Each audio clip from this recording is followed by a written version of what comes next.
Hi there, this is Raksha, and in today's video, we are going to learn how to remove a debit/credit card from Calilio Wallet. First, head on straight to Settings. Then, under the Billing section, click on Payment Method.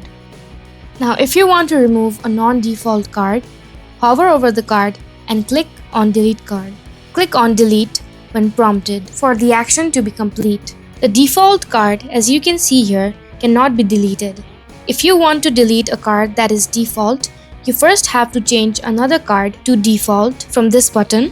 After that, you can delete the former default card with the same steps as mentioned before. And that's it. Your Calilio wallet is now free of outdated cards, keeping your payment methods up to date and ensuring smooth billing. If you found this video helpful, please give it a like.